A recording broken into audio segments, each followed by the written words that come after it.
even though they're going through some NCAA stuff, and hopefully that he can. Hope for me, this Coach Dishman.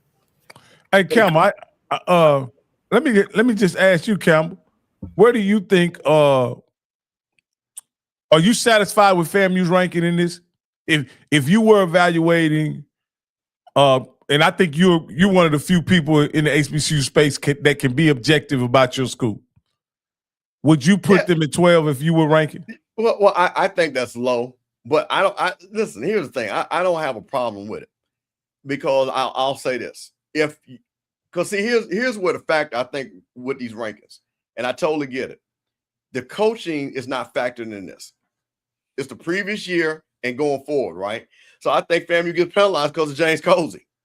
Honestly, because just the third, James Colsey the third, absolutely. But again, North Carolina Central at 9. Come on, man, that's my boy Trey Alvin. Trey Alvin ain't 9 in nobody's house, so there's no way they're 9. You know what I mean? Hey, shout out to Texas Southern. They've seen something. They think they're in the top 10. All corn. Hey, listen, got a Tolbert coming back, quarterback. Hey, coach down there, Cedric Thomas, you got to get it done. So he's got those guys loaded up.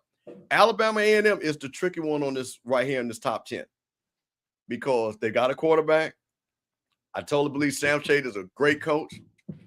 I know he knows what they need to do on defense. The question is, can people stay healthy? And can, like I said, one thing I saw him talk about SWAC Media Day is that we got bigger, stronger, and faster. That was the most important thing. So if that's the case and they get that Sam Shade mentality, then there you go.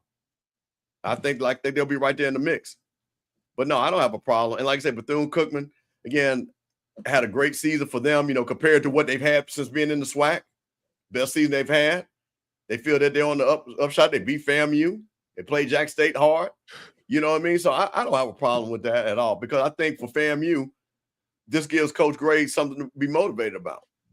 And like I said, I talked to Coach Gray on Saturday, and trust me, and I will say this too, nobody's going to doubt that the coaching staff is top-notch with the money that they spent. So, no, I think we'll be in really good shape. Oh, okay.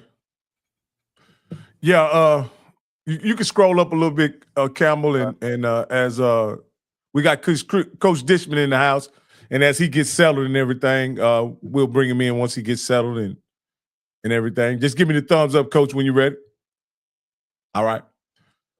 Then the last little bit is rounding out the poll, which is Howard, Morgan State, Arkansas, Pine Bluff, Tennessee State, Mississippi Valley, North Carolina A&T, Norfolk, and then pulling up the rear is Hampton. Again,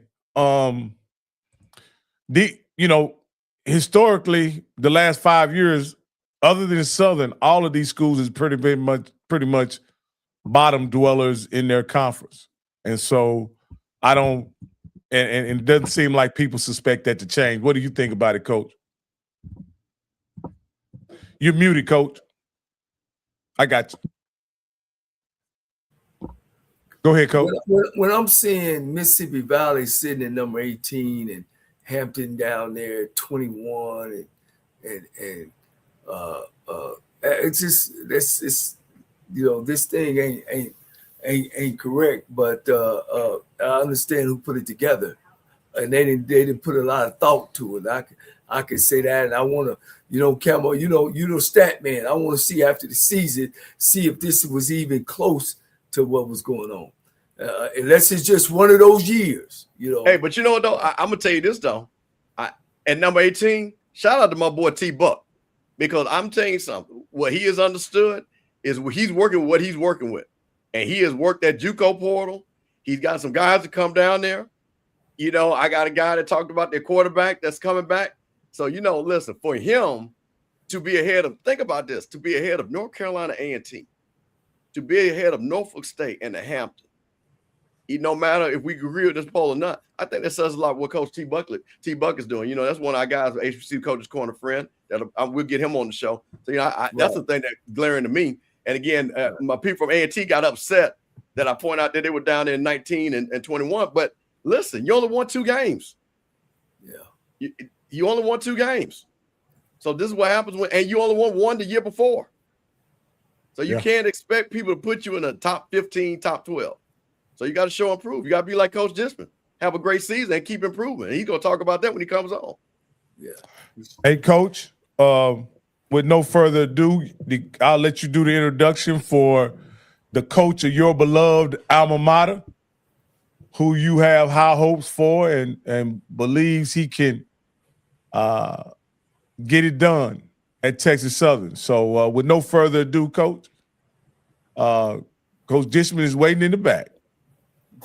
Man, I tell you, you know, I believe maroon and gray, and you know, guys that I know, and you know, for the first time in 16 years since I left there, and 6 different coaches, none of them had called me. Not saying that you know, I got all the max, but I would just think that not only was I a coach there, you know, I was alumni there. You know, I worked there, and you know, some things I know, and Coach reached out to me, and man, that was big to me. That was letting me know that here's a man that not only, you know, want to get it done his way, you know, he want to find out all the intricate parts on taking this school where it should be.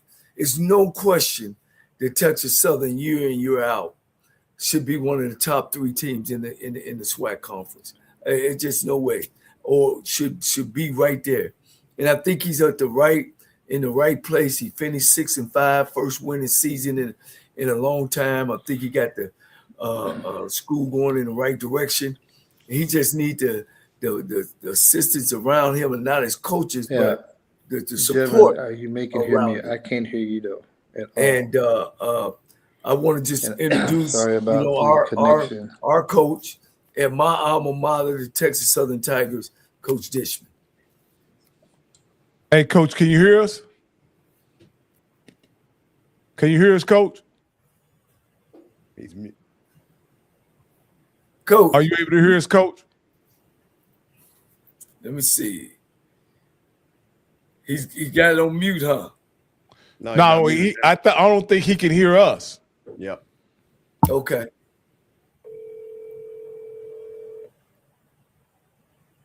Hey, Johnny. Hey, we couldn't hear you. Are you hearing us? I can't hear you. I was hearing you guys at first, and then all of a sudden it shut off. All right. Well, tell them to go out and come back in, and that may. Hey, can you go out and just come back in? Okay, I'll do that. Okay. All right. Yeah, he's gonna go out and come. Can you hear us now, Coach?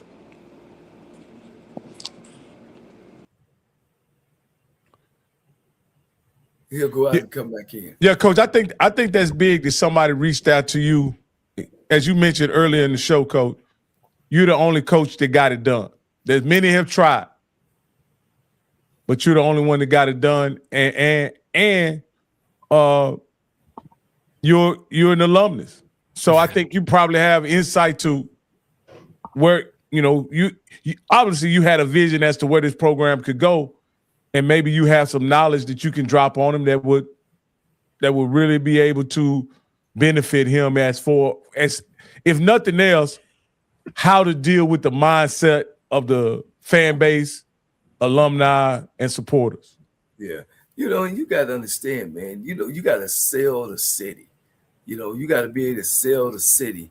I mean, you want to go to Edabina, you want to go to Pine Bluff, you know, you want to go to Huntsville, or do you want to come to Houston? You know what I mean? Where once you walk out of that door, you walking into some Fortune 500 company. You walking into the educational system, because we got an educational school. I mean, it's just a great school. Our pharmacy school, one of the best. Our law school is one of the best. So we got everything in there. Besides that, we need more dormitories on our campus. But because our campus is landlocked, you know, we got a lot of what we would say a suitcase campus. But, you know, those are things that our administration should understand and realize and fix, you know. But, you know, the biggest thing I always say about Texas Southern is it's a big turnover. You know, it's too big of a turnover, and we don't have we don't have that matriarch on campus that's been around a while. And so that's the thing that I always talked about. You know, Coach, one of the things that I always admire about FAMU is that it seems like if you even attended FAMU, you have a real strong connection to that institution and that university, undergrad or graduate. Let me ask Campbell, how is something like that established at FAMU, and why is it so hard for some schools in the SWAC to have that kind of family that FAMU has? Hey, Coach Cole said it best. We like winners. Everybody that wins, guess what's going to happen? You hear about Jackson State. You hear about Grambling. You hear about Southern. You hear about South Carolina State. Winning does that. And I'm talking about not 1 or 2 years where you have a little run for 4 or 5 years. I'm talking about consistency. So it's ingrained when you come to a school and you come to a winning tradition, you expect to win, you have the fan support, and that's what builds. That's when you see, and that's the thing about it, what I'm super excited about, again, when you're seeing teams on the rise like a Texas Southern, a Prairie View, that are building up to get that fan base back engaged. But that's what it takes. It takes what Coach Dishman is doing, turn around and get them to win. It's about winning, man. Because guess what? When we wasn't winning, it was kind of soft. But guess what? It had no problem to get it crunked right back up when we started winning again. It's about winning. I think you're ready, Coach. I'm ready, gentlemen. Sorry Okay. for all the. I'm not technically sound on different stuff like that. My wife's not here to help me, but we're good. We're up now. We're up and running now, so I'm all right with that. Well, that's all right. Look, it took me a while too, Coach, to get it going, but I'm kind of techie now. How's it going, Coach, man? You know, man, you got 2 years under you. You're going in the right direction. You're about to start this thing going, and I look back over your career, not just as a coach, but as a player. And I had talked with some guys. You was a cerebral player as well. You know, you want to know some things about the whole secondary, So how have that helped you coming in from the NFL to now taking over as a head coach? Well, I was blessed with some great coaches. I had Rod Perry as one of my coaches who was the DB coach who played DB there with the Rams. Then I had Pat Thomas who played DB there with the Rams. Remember Pat? Pat Thomas. I had Nick Saban also. So I was very blessed to have some very good coaches. And Phil Bennett, who's mentoring me right now in my coaching stage. I coached at Baylor with him for 4 years. Yeah. So the thing is that, and I know people get upset about the polls and these polls or their polls, but that's what guys are there to get paid for their opinion. It's only their opinion. It's not no one else's opinion. Yeah. You good, Coach? I feel good about what we have assembled here as far as a team. We had our first meeting today. I looked around the room and I asked the guys, do we need anybody else in this room to win a championship? And everybody said no. He forgot to charge the computer. No, it's probably people calling him. Oh, if he's on his phone. Yeah. Hey, man. Oh, you on your phone, Coach. Okay. Yeah, people calling me. But anyway, we don't. Might have to put that on Do Not Disturb, Coach. Like I said, we don't need nobody else to win a championship. Our guys are reared up and ready to go. We will have our first practice tomorrow, and we're chasing. We're chasing to get in a championship. We're chasing to not be 6-5. 6-5 was just something we did, but I don't want to be 6-5 again this year, and I don't want to be 7-4 again. Hey, Coach, let me ask you this: you guys finished the season probably above expectations last year. And ultimately, you guys played what I would consider the West Championship game, the first game of the season. And that ultimately, prevented you guys from playing in what would have been the SWAC championship. Coming out of last season, going into next season, what did you see as your team's biggest challenge? And then what was your team's biggest asset going into this upcoming season? Well, I have to correct you as far as anything else. As far as you said, was no expectation. We as a team always have high expectations for ourselves. We as a coaching staff have high expectations of our players. But you always know this is a player's game. And if a coach has higher expectation of a player than the player itself, you're not going to win too many football games. So I tell my guys to have high expectations on themselves. And each and every day, and this is just not pillow talk, and it's just not coaches talk, but have high expectation of every game that you're going to win the game and go out and fight for each other. Yeah. What was your strengths coming out of last season that will come into next season, and you guys will be strong again in this upcoming season, or do you start with a clean slate every year? It's a clean slate every year. I don't, as you know, I've told many people this. I don't name starters. We have walk-ons that may come in and take the starter position, because sometimes starters get kind of lackadaisical and don't work as hard. And the guy who works hardest is gonna win the starting role, or win part of the 11 people to run out there for offense, or the 11 people run out for defense. We always have an open camp. We have 4 specialists right now that's competing for a starting job. We have a quarterback who's competing for a starting job, and a running back who's competing for a job. I know Renfro, it was our main guy last year, but I told him today, don't take it for granted that you're going to be starting at day one. I see you guys got McCoy from Southern, right? Yeah. Quarterback spot, man. I kind of like that kid. He got some good speed. How's his how did he do in the spring, and where is he at in your lineup? Well, Cam is competing. He's not given a job. He's competing, and he understands that. But like I said, he is what you call he is really a dual threat. Everyone talking about dual threat. He is really a dual threat quarterback. He's picking up our offense. Him and Steve Smith and Harold Smith. Steve Smith is our coordinator, and Harold Smith, the quarterback coach. They're working hand in hand and getting him up to par of understanding what we want in him, and not what Southern wanted in him. It's what we want in him. Yeah. You feel good about that room coming into this fall, that you can go deep if you need to go deep, or whoever you guys decided as a starter? We have 4 guys.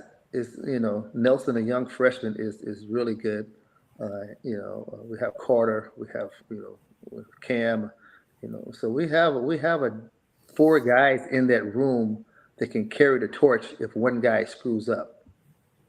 Yeah.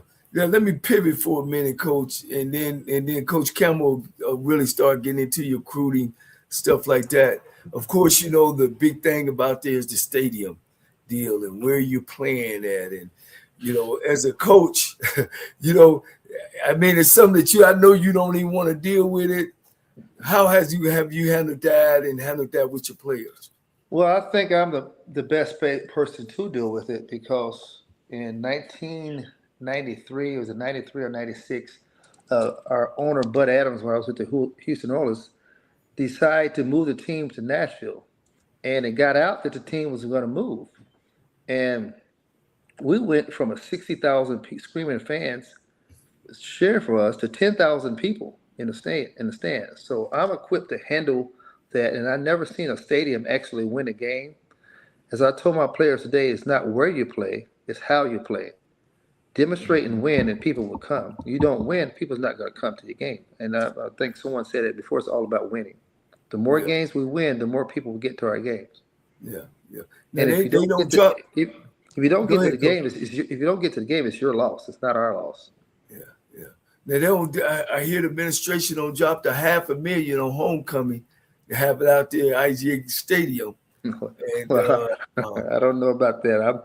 Right now as a coach, just put the ball down. It could be a Emancipation Park. It could be anywhere you want to. Just put the ball down. Let's play. Yeah. That's how you always been, Coach, as a player as well. You were a tough guy back in there. Well, go ahead, Coach Campbell. Coach, Appreciate you, John. You see, I had to represent you. Got my background because you, again, one of my favorite players. Always, Oh, like I I saw the say. background. Okay. Yeah, come on, Coach. Listen, come on. We got to have you represent now. People, like I say. And they see some of the young folks don't know. They hear about Dion, but let me tell you something. On that corner, Cris Dishman was like that for the young folks, okay?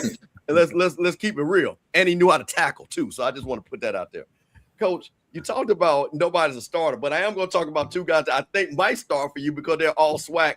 Let's talk about, you got Jaden Daniels on your offensive line, and you got Rorion Richardson, who are all SWAC or your wide receivers. And then, Coach, you got one guy that left you but came back in MJ Henson. So let's talk about those guys that are kind of going to be some of your leaders on your team. Well, MJ and Cam came down to the SWAC, the HBU media day with me, but they still not named starters, and they understand they understand the work. And I told them on the plane going, and I told them on the way coming back that, all right, you guys went to the media day. It doesn't mean anything going to a media day. It's what you do after the media day. It's what you do in these 11 games. You have 11 games to prove yourself. And I don't give out NIL money. I do revenue share, but I don't give out NIL money. I think the city of Houston is so big itself that if a company wanted to sponsor you and you do well in these 11 games, your opportunity of 11 games, you do well, then a company will sponsor you. So, Coach, what do you think about, like I say, Jaden Daniels? What do you think about hold down the offensive line? And what do you expect from your offensive line this year? I expect good things from our offensive line. We have built a big offensive line. We're probably average of 6'6" across the board. We probably average about 275 to 300 across the board. And those guys can play. They're not just slouch. They can play. They can move as players. So I'm expecting a lot from our offensive line. I'm expecting open holes from our running backs, either Renfro or Danny or whoever's back there. And I think our run game should be very solid this year. And like I said, I'm not going to name those starters. I know Jade and Daniel has worked very hard to and he's continues improving each and every day, and that's what we want him to do. Coach, I got one last thing, and I'll let it go because this is interesting. I've been tracking, and we talked to you before, but one of the things I found interesting that you actually, there's this hoorah shit, you recruit freshmen, you get a portal, but I've seen that you have actually went out and recruited freshmen. So you've got a couple of guys that have come in, and now they're going to be sophomores and juniors. How have you seen that those guys improve? They've been with you a couple of years now, and what are you looking like? And talk about some of the guys you brought in from the portal. Well, every player we bring in, I tell them right then and there, we're going to bring in someone next year to take your job, and so for you to keep your job.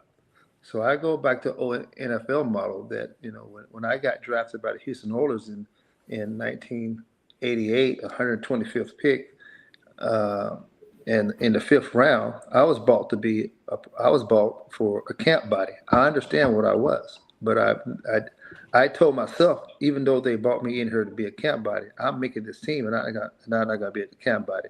So I'm always competing, and I expect my players to always compete. And if they win the starting job, they win it.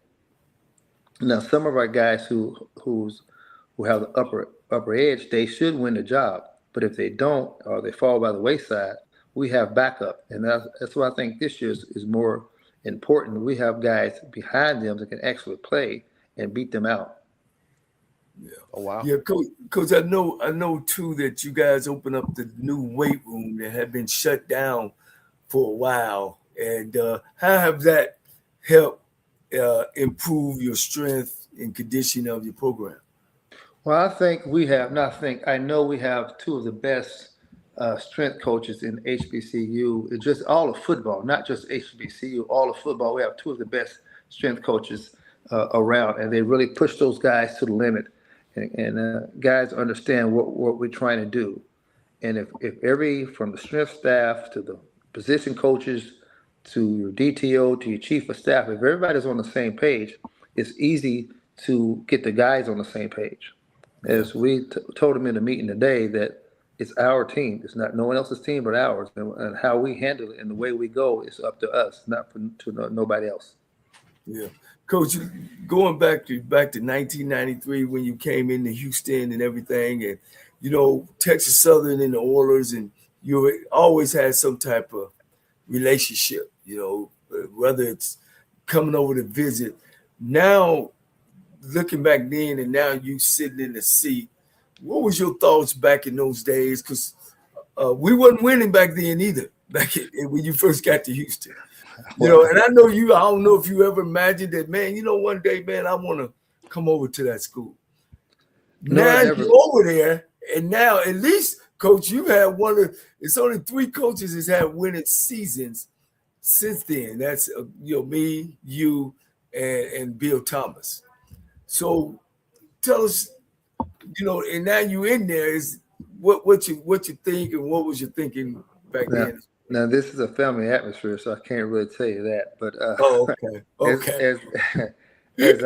As I used to go over Texas Southern, I was young, 1988, Ford Mustang, and it was always a half circle, and I used to go and sit outside the half circle, and plus, the Third Ward area is what I'm used to growing. I grew up in West End Louisville. So I'm used to the Third Ward area. So I was about to buy a house in Third Ward until our security guy really talked me out of it.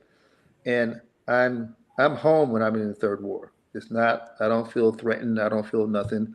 I drive my golf cart back and forth to school. I'm only 7 minutes away from campus.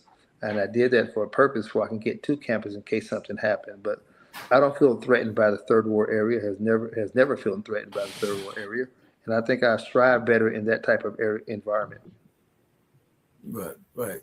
Well, then tell me, Coach, I don't know if this is right, Coach, why you think all them years that we just couldn't get it done? Because it's Jack Yates across the street. We got great high schools there in the city of Houston. But you're on your way, Coach. You don't put some nuts and bolts. You building a good foundation. Why do you think maybe in the past that Texas Southern can't be or couldn't be at that time? Well, because you have every college in America comes to Texas and recruit. Every college comes into Houston and recruit and take our guys away from us. And now we're trying to keep our guys. If we could keep Houston in Houston and not go anywhere else, Texas Southern could be a powerhouse. And that's what I'm trying to do, is keep Houston in Houston and bring Dallas and Louisiana into Houston also and become a powerhouse. Because if we get the facilities, because these days and times is all about the facilities. It's not about who coaching, it's about the glitz and the glory. And the guys want the facilities. If we get the facilities, I think we could become a powerhouse in the HBC, not only HBCU, but FBS. So actually, really, we could say that there all this NIA and recruiting all these older guys and getting all these transfers is actually helping you out a little bit, as far as now you can kind of have a better chance of getting some of these big time high school kids around the Houston and Texas area. Correct. And like I said, and everybody run their program different. And I'm not going to sit up here and say the people running their program bad, they're running their program good. I'm just saying what's worked for us, and the blueprint that we have on what we're trying to do. We're trying to build through high school. Now I may not keep that gap only 1 or 2 years, but that's okay. I'm okay with that, as long as that guy know where he came from. Right. You talked about your coaches earlier. You want to kind of go through. You had some changes. I know you changed your defensive coordinator, I think, and you had some changes on your coaching staff. You want to talk about the new guys that you have? Well, not really. Our guys are our guys. Yes, we had some changes. We had people to go on and get better jobs, and I'm okay with that. I didn't think I was going to stay with the same coaching staff all my years here at Texas Southern. I want to, but if someone go out and get a better job and make it more money, then I'm all for that, and I support that. So we brought in 2 new coaches, Scott Vessel and as far as defense, Steve Smith is still here, and Jerome Wilson has moved up to be help out with the offense, and so is Harold. So we have some quality coaches still here that's going to help us win games. Okay. Go. You got one? Well, I just wanted to say something to Coach. Coaches, my previous comments about expectations, Coach, was not an indictment on what I thought about you and your coaching staff. Of course not. But I wanted to mention this, Coach. In 2 years, you guys are 11-11. Your predecessor, Coach, coached 5 years and won 11 games. How you gonna do that, man? No. I'm saying this for a point, Coach. Okay. Coach, and with you sitting here at Texas Southern, being a 500 coach after 2 years, that's an accomplishment, Coach, and it should not land as a failure or mediocre on anybody because of what the history of Texas Southern is. Sorry about that, Coach Cole. What the history of Texas Southern is, right? But so I know you want to be understated or whatever, but Coach, but it's a significant accomplishment for you and your program to come in the first year, win 5 games, and the second year establish a winning record. I think you and your staff deserves a tremendous kudos for doing that. I want to ask you this though, directly. What was the key thing that you guys did to get it turned around so fast at Texas Southern? Don't take no. I don't take no.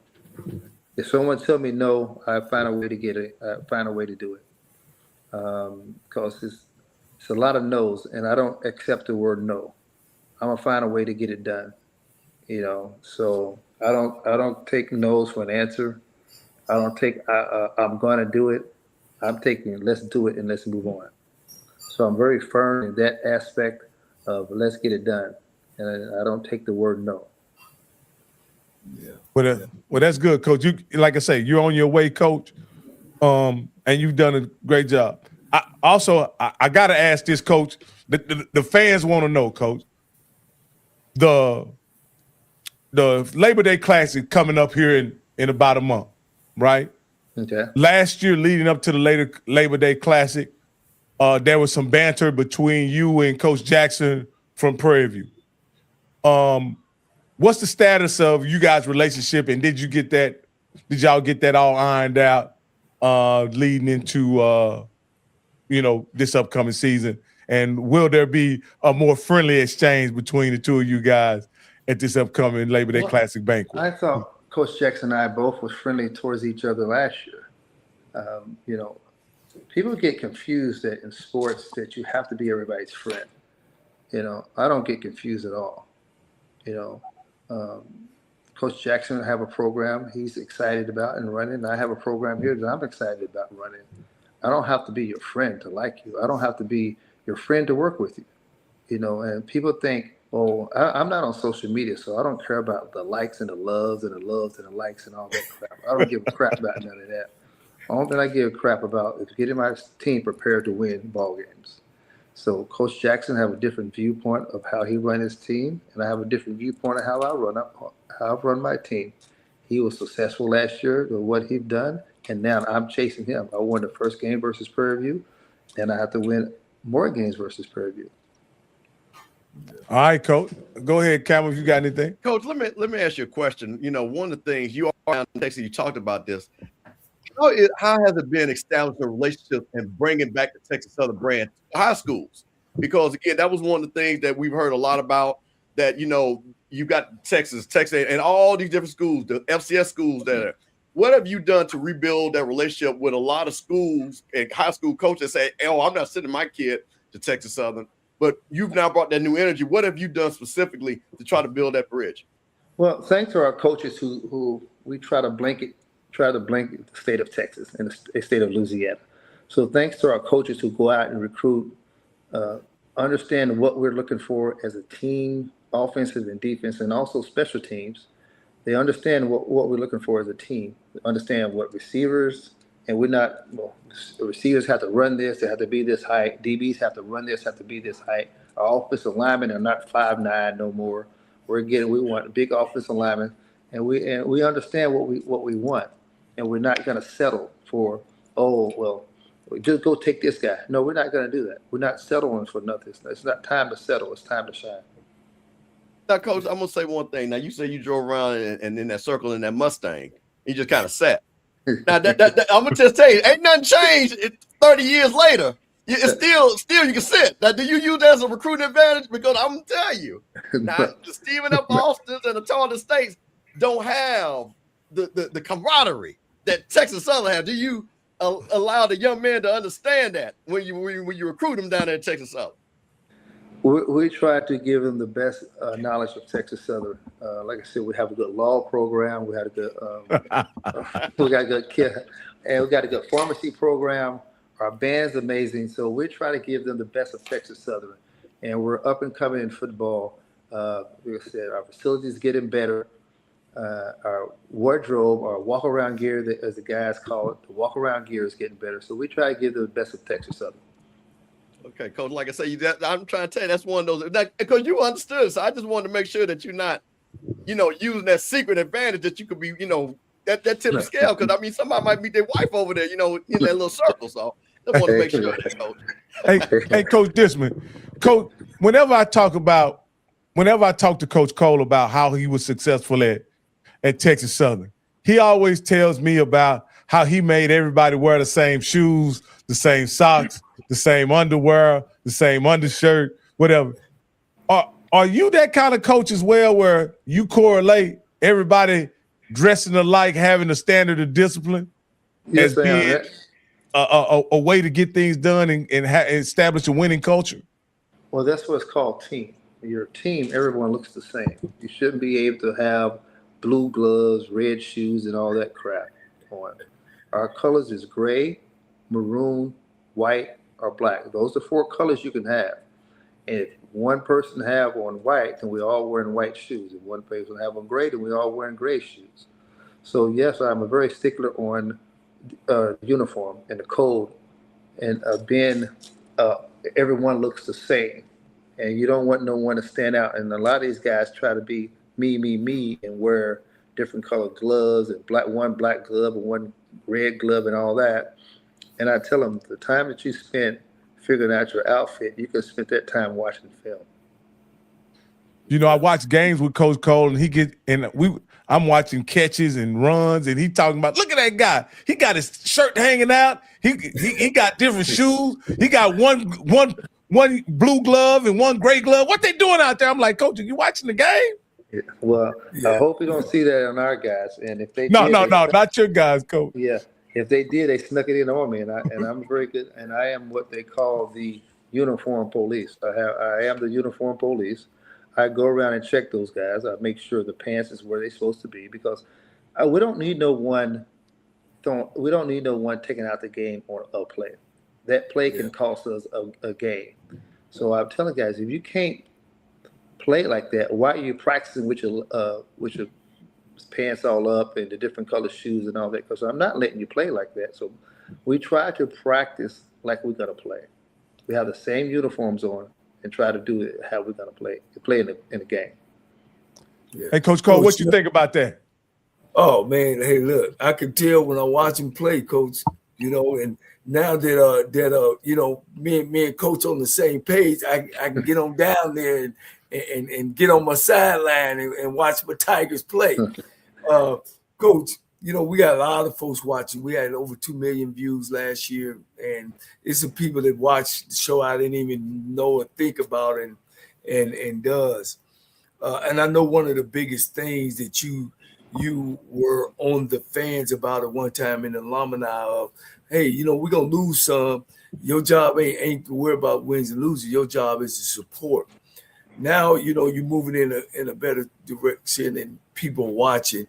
What are some of the things that you want to say to them, going into the city? I'm alumnus as well, and I deal with the alumni page as well, where I can assist in that area too, because I know your thing is, hey, I'm a coach. That's what I do. You're a fan. You should be doing what you're doing.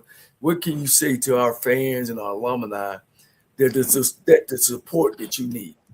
Well, just picture yourself at 16, 17, 18 years old in college, playing a sport, and no one's donating to your sport. How far can you go? So just picture yourself, or if you was in the sport and someone was donating to to your sport, and picture how far can you go. So you can't go too far without money. We can't go too far without nutrition and hydration. We can't go that far, but I just tell the fans, don't be so quick to say, "Oh, you got to win to give." No, you got to give for we can win. Yeah. So I just ask the moms to give. Take the money that you're going to give some of those local bars around Third Ward and stuff like that. Take that money and give to Texas Southern football. Yeah. Now, do you kind of get out, Coach, sometime and kind of sell yourself as well, or you kind of more like you kind of stay away from that? No, I'm a pretty much a homebody. I have a great wife at home. She cooks for me. I have kids here. That I try to stay at home. When I come from the practice field, I try to get here, shower, and then watch Power or something with my wife or something like that. So I try to do that. I'm not pretty much a guy who's going to go out and hang out, nothing like that. No. One thing, of course, recruiting is big. And again, who's listening, who's watching, if I got a son that's about to come out, why should my son or kid come play for Cris Dishman in Texas Southern University? Well, he's coming at the right time right now because we're going to up and we're going to win. So if he want to win championships, he's come here. If you want to go somewhere and sit for a while, and we play freshmen. I told a freshman today over the phone, we play freshmen who are going to come in here and study and learn and be upper class, even though he's a freshman. So if you want to come here and play, it's all about getting everybody want NIL deals. Everybody want this. But how you going to get an NIL deal sitting on Texas A&M sideline? How you going to get an NIL deal sitting on Texas sideline? You're not. Come here and play and shine and get your NIL deal. Yeah. Coach, so y'all do revenue sharing? Yes, we do that. Yes. Coach, we got a lot of people. I'm sorry, Coach. I didn't mean to cut you off. Coach, we got a lot of people talking about this now. Here's what I'm excited about is your schedule. This is one of those schedules that when you look at it, it's a competitive schedule. It's going to challenge you. You don't have none of those teams, as they say, no name state on your schedule. But, Coach, you come right out of the box and play North Carolina Central. What was the thought process of scheduling that game, again, before the Labor Day Classic, and then turning right around, again, and playing the Labor Day Classic? Let's talk about those two games. Well, those are going to be two challenging. Our first 5 games are very challenging. So it's going to be challenging games. It's going to help us. It's going to help us in the lower part of our schedule, first and foremost. So I'm okay with playing a tough schedule at the beginning, and where we're a lot fresher than the later part of our schedule. So I'm okay with North Carolina Central is going to be a tough game. They always have had a good team. The coach over there has done a great job of getting his team ready to play, and I have to do a great job of getting my team ready to play. Versus Prairie View, they've done a great job of getting his team ready to play and beat us last year. Now I have to do a better job of getting my team ready to beat them this year. Coach, that North Carolina Central game, is that a home and home deal? Will you guys at some point be traveling to North Carolina Central to play them? That is a home and home, yes, sir. Okay. And Coach, like when I see you've got UTEP on your, and then you go all the way to Florida Atlantic. Now, is this a little bit of strategy? Because again, I know a lot of coaches, they'll play again a group of Power 4, group of 5 type team, but to get their players acclimated, put their name out there. But you're going all the way to Florida. Well, they're like, hey, let's go down to Florida so some of the Florida kids can see something about Texas Southern. Well, of course, anytime you play in a place like Florida where they have a rich tradition of athletes, of student athletes, and anytime you get some of those student athletes come pass up FAMU and come to your program, it's great to do. Now, Coach, I heard what you said there. They pass up FAMU. But one of the things that, again, and I like Coach must watch the show. You see what he did there? I saw what he did there. You know what I mean? I saw that. He slid that in there, Coach. Oh, man, did he? He slid it in there. But I like that. But, Coach, how I like what you're kind of saying. You're saying, hey, you know what? The state of Texas, Louisiana, that's going to be our base. But now we're going. But when you're saying, I like that. So when you go and recruit the freshmen, is that one of those things? Because I heard you say it on a phone call. But is that just immediate? If I'm looking at you, I'm expecting you to come in here, play, and produce.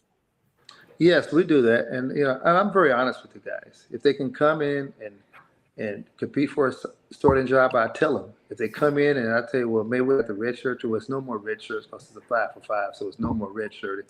But if I have to be able to, if you can't come in and play right away, I'll tell them, hey, this is what we need you. We need you as a backup.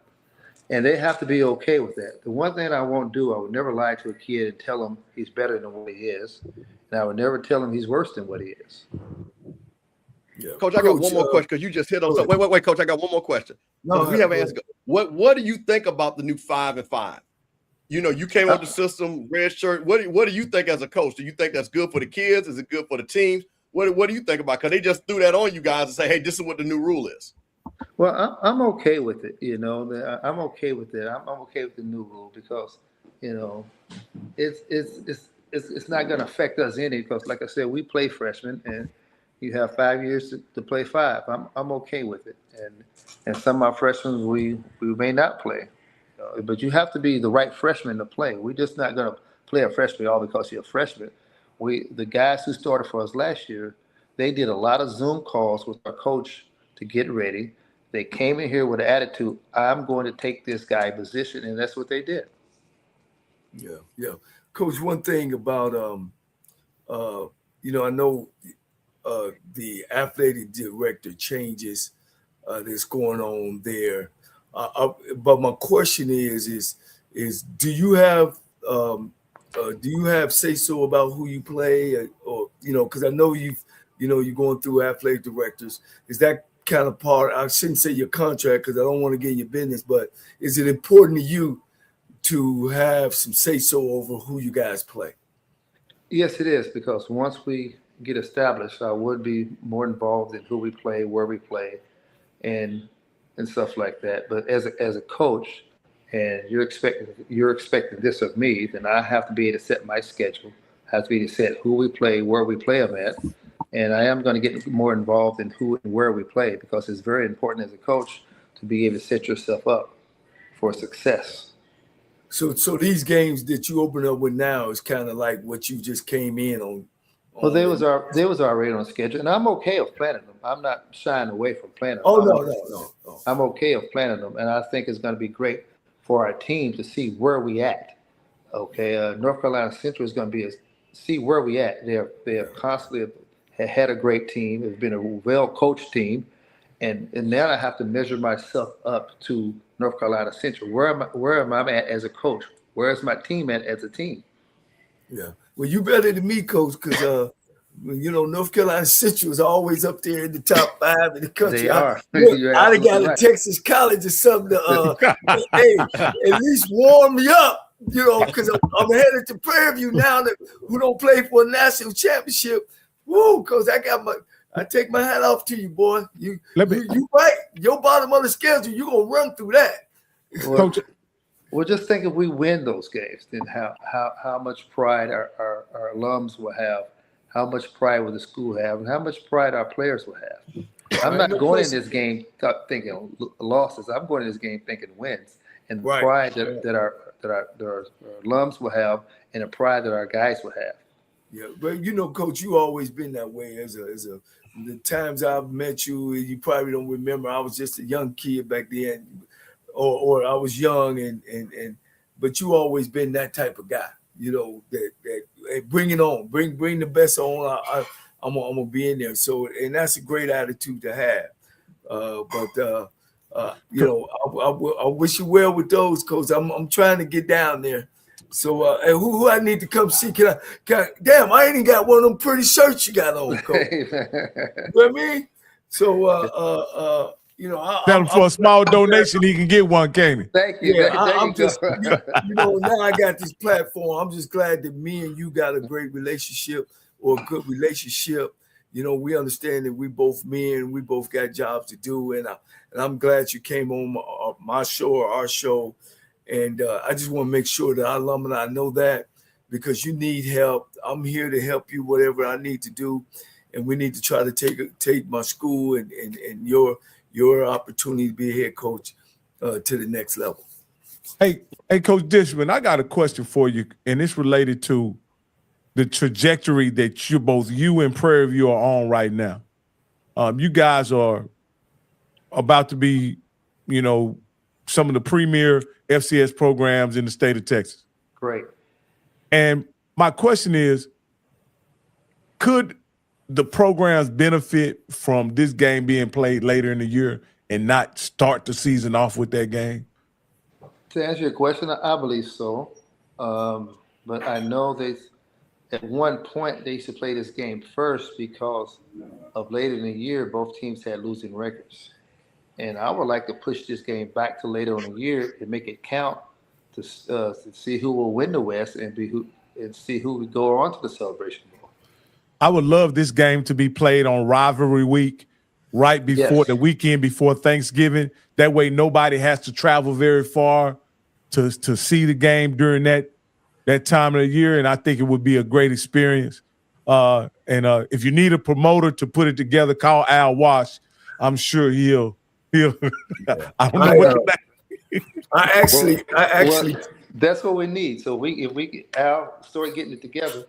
I actually played in the first Labor Day Classic, and Coach is right. The reason why we changed the game and could get more is that when we used to play Prairie View at the end of the year, of course we used to beat the hell out of them, but they used to call it the toilet bowl because both teams was awful. You know what I'm saying? So or both teams wasn't doing well, so they ended up moving it to the first game my senior year. So and it was a success. We played in the Astrodome, and so hopefully we can get Al Wash and Texas Southern on board and Prairie View on board, because I don't know if you know, Chris. I played as interim AD as well for about 3 months, and I went back and looked at the paperwork on attendance, and when the schools had it, it stayed at about 17,000, which is still about there now or less.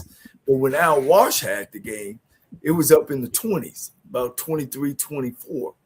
And so at that time, I was trying to fight to give it to Al Wash, but both schools have decided to go home with it. And I can see the understanding of that as well, that we don't have to pay a promoter. But I just feel the success that Grambling and Prairie View have up in Dallas, I think we can have that success too with Texas Southern and Prairie View.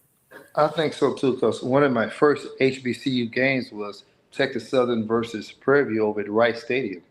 Yeah. So, and you put it on them, Coach. Go on and tell them you put it on them. Well, I was over watching, I was just watching. No, I thought you was talking about your first year you coached, where you were able to come away with a victory after I think Prairie View had a streak on them. Had a streak going on them. Coach, you broke the streak, Coach Dishman. Yeah, we got to get that streak back. Yeah. Hey, Coach, I got one last thing for you, Gal, because I'd be remiss. Again, for a lot of us Gen Xers, a big fan of yours, played you in a video game. I think people don't realize how many interceptions that you had. You got more than Darrell Reeves. You got more than Richard Sherman. You got more fumbles than these guys. Have you ever thought about, and you see these guys getting talked about the Hall of Fame, and your career stacks up right with these guys? And if you just look at, if I did a blind test and just put the number that your numbers are actually better than some of these guys, and I'm not saying that no disrespect to them, but I'm talking about you as the player that you were. Do you feel that sometimes, hey, you know what, I should be in the Hall of Fame conversation? Well, my dad always told me this. God rest his soul. He always told me, don't look behind and don't look ahead. Look what you're doing. Take one step at a time, and what happens happens. And don't look behind in no one else's yards, and don't look ahead of no one else. And just keep your head straight and keep moving forward and do what you do. And don't worry about nothing. And if with accolades or something come, and God's willing to do that, then it's on him. It's not on me. I got you. Well, wait a minute, now, Cole. Hold on now. So let me tell you what you've been doing this whole interview. You've been playing it close to the vest. You've been really caught. Do you feel that you're a Hall of Famer? It's up to other people to say that. Coach, you got 47 interceptions, Coach. I Come can't, on. I can't say, oh yes, I'm a Hall of Famer. I'm this, I'm that. I know. I said, do you feel now? You can no. Do you feel the way you played? Do you feel during your era you won the best quarterbacks during your? How about that? Do you feel you won the best cornerbacks during your era? Well, the numbers don't lie. You look at the numbers. You look at if that's what you want to do. You look at the numbers. You know, the numbers tell you everything. You Hey know? man, don't harass our interviewer, man. Look, we No, come on, No, Coach. Listen, if I'm not mistaken, Coach, HBCU Coaches Corner, and Coach been put. He won't even. He got all SWAC guys. He said they ain't gonna start. He got a guy that he done brought in that got playing time at other schools that are going to be his starters. And Coach been playing close to the best. You gotta keep him hungry. Listen, we watch this guy now. Where he is on the camp, but listen, as a football player, oh, bro, that was a whole nother coach. Well, you gotta keep people hungry, man. You know, you gotta keep them hungry. You can't just give them anything. Name one of the best gifts you got that you still have. You still have now. You can't have it. So I don't try to give anybody anyone. But if you work for it and get it, then I think that's more better than someone giving it to it. So I try to keep my guys as hungry as possible. And like I said, we have a competition. Quarterback, we have competition at running back, we have competition at receivers. So I try to keep them as hungry as possible, so therefore they can stay hungry. Well, Coach, I'm only doing this, and I'm just teasing, but I'm just trying to give you your flowers because you were one of the greatest cornerbacks to play in the NFL. And I think for a lot, because we got a lot of young listeners, right? And I think what happens, Coach, a lot of our young listeners think the world don't start in 2000, right? So right, for me, and you can understand it because you coach those kids. And I think it's important to understand that we have greatness on this show and a person that played at a very high level. So, Coach, when you talk to those kids, as they say, you know what it looks like. So if they say NIL, you know what the NFL looks like. So I think for a lot of people, I just want them to understand why you're very mild-mannered and very humble. You are an outstanding player. And I just want people that watch this show that maybe the first time they've seen you to understand that you're not just the coach that's been at Texas Southern. You have a long career of greatness. So I just want to put that out there. Well, yeah, when I was a coach at Baylor, I coached a guy named Xavier Howard. And for 2 days, I was coaching him. He was just looking. And then finally he said, I Googled you. You was pretty good back then. I said, well, thank you. I appreciate that. Hey, Chris. You know I work with young kids too, man. You got to keep your Google close to you. Yeah, they'll make you feel bad sometimes. You're like, forget it, man. Google me. You'll know who I am. Exactly. So Coach, you have more interceptions than one of my childhood heroes, Charlie Waters. He has 41. You got 47. And guess what? Charlie just went into the Hall of Fame not too long ago, Coach. So you may be coming right behind him, even though you didn't wear the star on your helmet. Hey, I'd say if it happens, I come back on you guys' show and tell you guys thank you for getting me in. There you go. Look, I'm going to make a move. You know Leonard Moon? Yeah, I know. Used to be the sports. Yeah. Now you know he on that Hall of Fame deal. Well, there you go. Yeah. Well, you guys help me out, get me in there. I much appreciate it. All right. Man, look, you deserve it, Coach. You deserve it. All right, Coach. Hey, Coach, if we get you in the Hall of Fame, you gonna tell us who the starters are the next time you come on in? I can't say that, man. You know what I'm saying? And plus, you won't come to the game. You already know who's gonna start at quarterback, receiver, DB, and all that. You won't come to the game. We want to say you heard it on HBCU Coaches Corner. That's what I'm trying to get him. I'm trying to get out of him, Coach. He's working hard, boy. I'm trying to get out of him. I'm really telling you guys the truth. I've told my coaches, don't name starters. Can you at least release your updated roster? You don't have our roster? Call Ryan McGinney, our SID. Our SID department should do that. Okay. All right. And that way you get an updated roster and you guys can put the pieces together. But there's really no pieces to put together. You know, I know it's old cliche and you think I'm bull crapping. I'm really not. Are your practices open? For the first week, our practice is going to be closed. And then we're going to open them up thereafter. Okay. Okay. Coach, you run a tight ship, Coach. When I was doing my research trying to find out about transfers and all that kind of stuff, Coach, just by trying to comb through social media and media reports, Coach, it's a tight ship.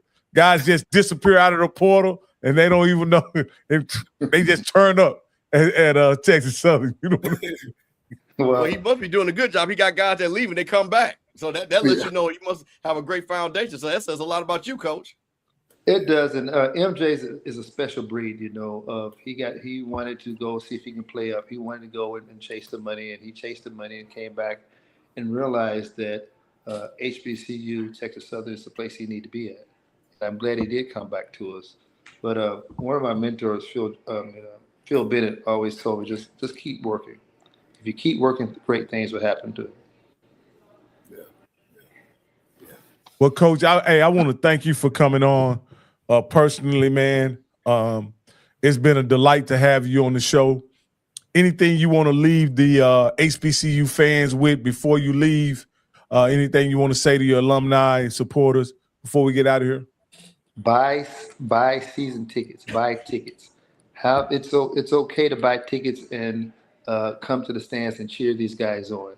Our young men today want you in the seats and be able to hear the roar. So that's what our guys are missing, the roar. Oh, that's awesome, Coach. Yeah. Thank you, Coach, man, as always. Anything for you guys, all right? I'm definitely gonna get down there and holler at you, man. Sounds good. See what you're doing. Good luck this season, and man, I'll be in touch. Sounds good. You guys be great, okay? All right, I appreciate it, Coach. Hey, that was another awesome interview by another SWAC coach. Coach Cole, you got the pull, you got the juice, Coach. You make the call, and they show up, Coach. Well, look, man, we established. I got statistician over here to my right. I got the man that's still finding out that everybody hates. Hey, man, we're a great team, man. We're a great team, and it's delightful, really, to talk to these head coaches and show, they talk about their philosophies and the way they do things and how they do things. And these are winning guys, Coach. We talking to winning guys, man. And if this conference, get back strong like back in the day, with the media and all that stuff going on, hopefully we can get more guys coming out of our conference going to the PWI schools, or I should just say the larger schools, and to get African-American coaches out there. And so we can kill this thing about that we can't lead or we can't be head football coaches of big institutions because we're down at smaller institutions. One thing about the football field, it's 100 yards long and really 120 yards long and 53 yards wide, and the ball is still the same as a leather ball. So, I'm just glad and give from God and the blessing to be able to have this platform to interview guys like that. Absolutely, man. I just want to say, Coach, you got a great rapport with your peers as a coach, and it's just a pleasure for me to be on the show with you and have access to these men who are leading these programs, and it's just a pleasure for me to get on here and have an opportunity to speak with them. I also want to say, Coach, we've had everything on here but a Hall of Famer, Coach. We got to get a Hall of Fame on here. And I think Southern gives opportunity for us to get a Hall of Fame on here. Coach, you got to figure out how to get Marshall Faulk on here, Coach. Seeing that with all your reach and your influence, you got to get Marshall Faulk on here at some point, I hope. Got you, Coach. Maybe not. Maybe if we don't get him this season, we can get him next season. Hey, yeah, definitely, most definitely. But I think he can improve. Like I said yesterday, he can improve his outlook on his first year just by coming on HBCU Coaches Corner. Like I say, his predecessor came and interviewed with us his first year. What did he do, Mr. Campbell? Win. He won the West, 7-1. Hey, Coach, I want to ask you a question. So I think this is interesting. you being a coach and you've done the recruiting, how important is the campus life and the co-eds when you bring in these young men on campus? How important is that? You know, when you, and again, not, I'm just talking about the environment itself of the campus and stuff like that, because Bobby Bowden, he didn't even hide the fact that FAMU was across the street, and that was a main thing to help get all those guys from South Florida to come up to Tallahassee because they had friends and their girlfriends over at FAMU. How important is that when just kind of overall the environment of the campus? Yeah, I mean, it's very important on both ways. It's places on campus you don't want players to see, and it's places on campus that you don't want to see. And the thing about HBCU schools and why some of those schools don't want it, it's when an African American kid comes on campus, he feels right at home. You know what I'm saying? It ain't that we send it's a different party for him or nothing like that. But when he visits, and I coach at the 1A schools, you got to bring, okay, now don't bring him on that. We having a big beach party this day. Bring them on this day. With HBCU, it don't matter what day, weekend, time. Fried chicken Friday, pretty Wednesday, good looking Monday. Guys, when I was at Tennessee State, I promise y'all, I recruited against the University of Tennessee Volunteers. I had players on there.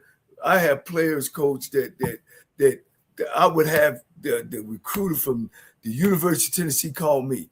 Man, did you get the transcript? Yeah, I got the transcript. Because not only that you bring them on those days, you can bring them anytime.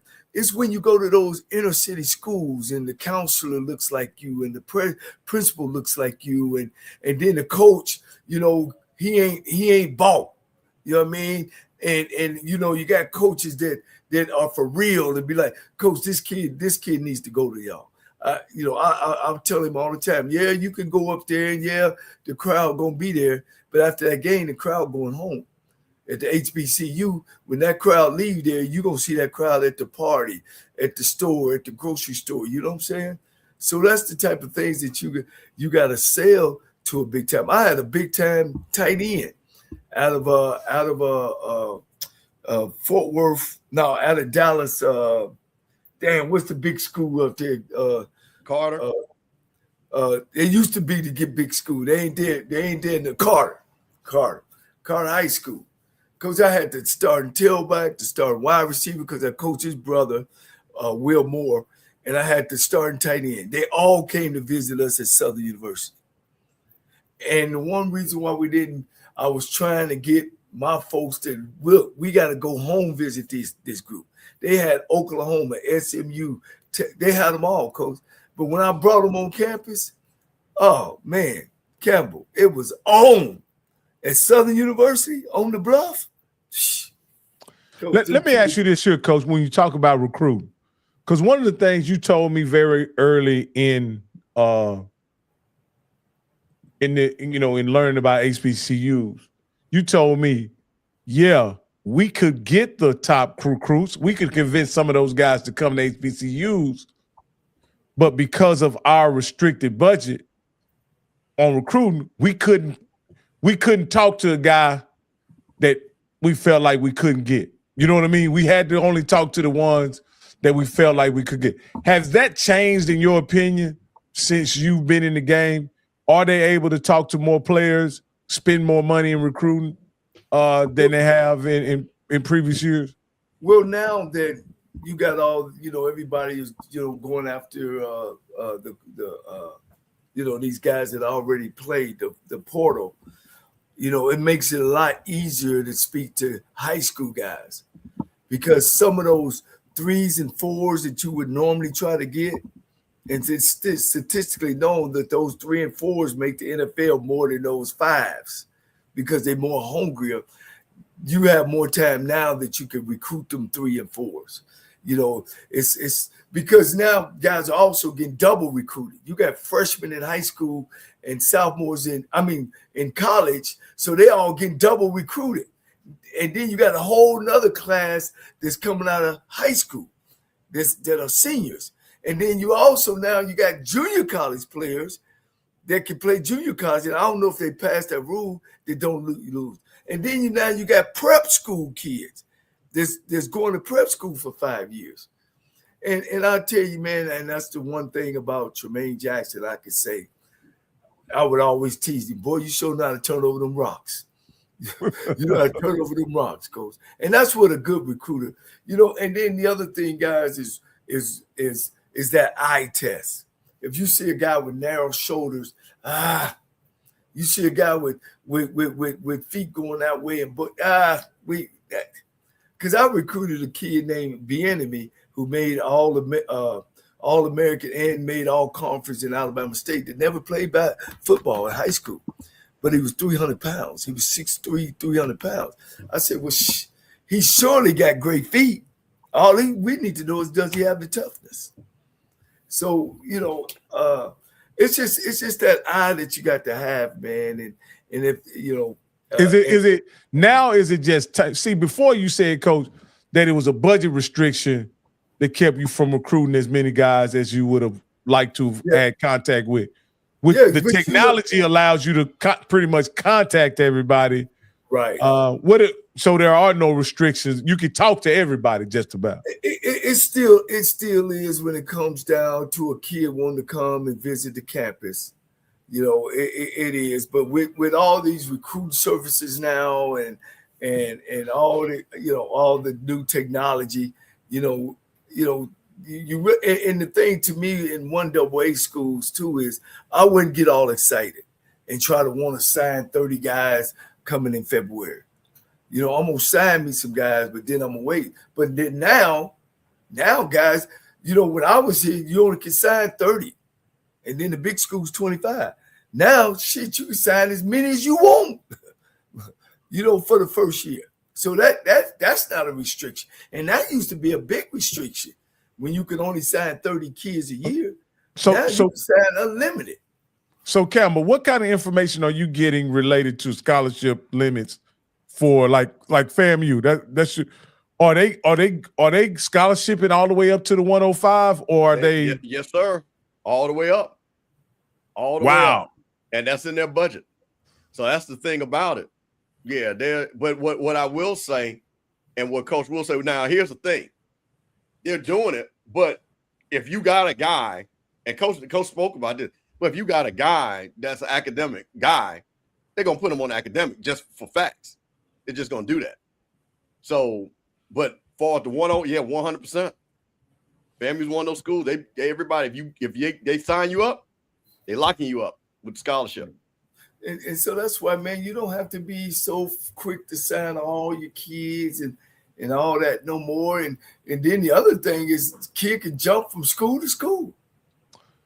So, Coach, having 105 scholarship players, how do you think that'll affect their ability, like Tremaine Jackson's ability to compete against a Baylor University? Because it used to be that Baylor had 85 scholarships, and Prairie View had 53 or 63 or what, I can't remember what the number was. 63.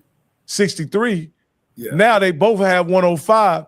Does that, in theory, make it a fairer fight? Oh, ain't no question. I think it does. Guys, well, look at some of these rosters. You got 50 kids that have been to another college. Texas Tech, Hamilton, coming on playing for your school that have played varsity football. So yeah, I mean, there's going to be every year there's going to be some upset that some Division I AA school is beating a Power 5 school. Hey guys, we got the phone lines open. If anybody wants to call, we're gonna be on here just a few more minutes. If you got any comments you want to make, I just want to remind everybody, please take a moment to like and subscribe to our channel, like the stream and subscribe to our channel. If you're so inclined, please join. We'll be putting out membership content during the season. It's a small fee to join, man. It's literally $1.99 to be a member of this channel, man. And we greatly appreciate anybody who chooses to become a member. And we'll add value by adding member exclusive membership content on. Hey, Rocky, I got one thing though. Wait a minute. Go ahead. Let me do one thing, because you know what? This is HBCU Coaches Corner. Got T-Jack on Monday. Got Cris Dishman tonight. But Rocky, hold on. We ain't finished, my boy. No, we're not finished this week. We're not finished. Guess what? Sam Shade tomorrow night. We got Coach Sam Shade tomorrow night. So Alabama A&M, we need you in the building. Coach Sam Shade tomorrow night, 9 p.m. right back here. So we're not, hey, man, I got to let people know what we're doing. Like I said, got to get that promotion. Coach ain't playing around. This is the preseason. We got every coach. So this is the place if you want to find out what your team is going to do. You come to HBCU Coaches Corner. That's what you got to do. So I don't want to slip before we got no phone calls. So guess what? So all those, they're the Bulldogs, right? Alabama State Bulldogs? I want to make sure. Yes, sir. Alabama A&M Alabama A&M. Alabama A&M. So you know what? I think we should have Scotty just to call in. Scotty, you should call in and ask a question to Sam Shade.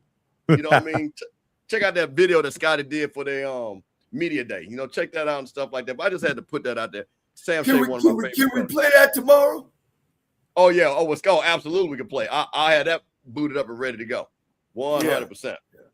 Hey, Coach, Mr. Campbell, can you put that ranking up again? Because I want to see where exactly is Southern on there. You say they're ranked 12th, right? Was Southern ranked 12th? I'll show you in 1 second. I just saw it. Hold on 1 second. Boom, boom.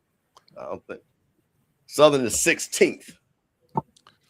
Wow. Coach, did you ever think you would see the day that Pine Bluff is ranked higher than Southern? Man, that's why I was telling you about this. And then Pine Bluff lost his quarterback. They lost some players, man. They lost their offensive coordinator. Yeah, offensive coordinator. They gonna be rebuilding, man. Man, you got Mississippi Valley. They got an offensive coordinator that never been an offensive coordinator before. This is his first offensive coordinator position. So they got rid of the other guy? Yeah, he left. I just, I know A&T, it's uphill for A&T because they play in a whole different conference. Norfolk State, hey, you can shake it up. I just can't believe they put Hampton way down there. Hampton was playing pretty good until they fell off at the end last year. No, and that's how I got Van Malone. Shout out to my guy Van Malone. Listen. But Hampton did lose to North Carolina A&T. Yeah. Well, they kind of fell off at the end. But this is Coach. Oh yeah, that was Van. That was his first year last year, right? Yeah. Yeah. Right? No. This will be Van's first year. Yeah, this is his first year. Right. Exactly what I thought. This is his first year. Because that's right, he got hired and then he came on over here. That's right. So no, absolutely. So I listen, but I'm gonna keep saying this. And me and Zoe talked about this on Sipping on Sundays. Shout out to Zoe that's getting married. That Norfolk is sitting right there at 20. They had a huge, push PR-wise. They had a lot of people attend the game. I think they were in top 5 in attendance for Black HBCUs and only go 1-11. And they don't think they're going to be any better. Well, see, here's the deal. I went back and looked at Norfolk schedule. I watched probably 6 or 7 of their games. And this is just my assessment, Coach. They lost so many games due to turnovers, penalties. Who is this? Norfolk. Okay. Turnovers, penalties, and things that you probably could attribute to just coaching decisions. But they were really talented, Coach. They were really talented. If Michael Vick has learned from his first year, and he admitted that he had a lot to learn. We saw that. He admitted that when he sat down on media day. I think if he's improved as a coach somewhat, they can be at least in the middle of the pack if their talent level doesn't drop off very much. Honestly. And this guy said Norfolk is going to be so bad. I mean, yeah. I mean, the good thing about it is It will be decided on the field. You won't have to. And like I say, I'm personally rooting for Coach Vic. I want him to be successful. I was a fan of his as a player, and I was hoping he would be a outstanding football coach. But Coach Cole warned me when he took over the job by saying he was a player that used his talent to dominate games. And as a coach, you're more comfortable with cerebral players becoming coaches rather than guys who are just athletically gifted. Is that am I correct? Quoting you correct, Coach? Am I capturing your sentiments? Most definitely, man. It takes a lot. Some people just don't give coaching enough credit that these guys, man, these winning guys, they are committed. They totally committed to the program. They know every inch of their program. They know what they want to do, how they want to do. They know what it looks like, what it smells like, what it has to be like. They know what coaches they need around them to make things happen. And sometimes you have a coach around you that's an asshole, but he's an asset. And so you just put up with the BS, until long as the respect is there. So you got to want to be there. You got to want this thing, man. You want to eat it, man. When you hear Coach Jackson talk, it's him. It's who he is. It's through and through. When you hear Nick Saban talk, it's him. It's through and through. I talk with my brother sometimes. It's them. It's Phil. You got to have a knack for this. Now, can he develop that? That's up to him. But some people take coaching and think that everybody can do it and everybody can't do it. All right, Coach. Right. We're gonna go ahead and wrap this up, man. Another great show. I'm gonna go down and let you guys close it out. I'll let you close it out, Campbell. I just want to let you guys know to keep on making them likes and making sure that you check us out. We want to bring what you need right there in your living room. Become a member. Of course, we need that. Like Jack said last night. What was the thing he said, Campbell? We got to stop trying to do so much with so little. We need some money. How about that? And I always say, if you feel yourself at the end of the rope, tie a knot and hold on tight, because ain't nobody bad like you. That's the coach. Good night, y'all.